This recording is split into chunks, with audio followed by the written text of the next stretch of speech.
तर या बीडच्या दौऱ्यामध्ये कार्यकर्त्यांशी संवाद साधताना अजित पवारांनी आईबापाच्या आणि चुलत्याच्या कृपेने आपलं खूप चांगलं चाललंय असं वक्तव्य केलं। त्यांच्या या विधानामुळे राजकीय वर्तुळात पुन्हा एकदा चर्चांना उधाण आलंय। राष्ट्रवादी काँग्रेसचे दोन्ही गट एकत्र येणार का अशी चर्चा आता पुन्हा एकदा रंगली आहे। येऊन नुसता नमस्कार करा तो मला प्रेमाचा वाटेल, पण भला मोठा हार, जेवढा मोठा हार तेवढी भीती वाटते। याला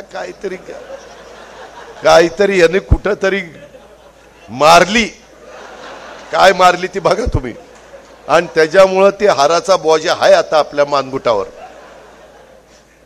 स्मृती चिन्ह काही देऊ नका, कर्मधर्म संयोगाने आई बापाच्या कृपेने चुलत्याच्या कृपेने बरंच चांगलं चाललंय आमचं।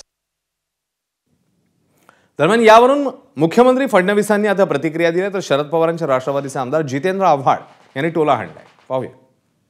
मीटिंग आहे ते चर्चेला जातं अजितदादांचं, ते असे म्हणतात की काकांच्या आशीर्वादाने माझं सगळं काही व्यवस्थित सुरू आहे, त्यामुळे राजकीय वरच्या चर्चा चांगलं आहे।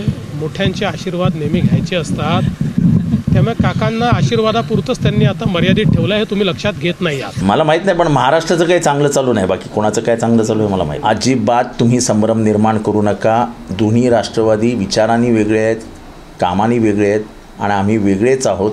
आणि आम्ही गांधींचे कार्यकर्ते आहोत, आम्ही नेहरूंच्या विचारांचे कार्यकर्ते आहोत, आम्हाला तिथेच राहतो। एबीपी माझा, उघडा डोळे बघा नीट।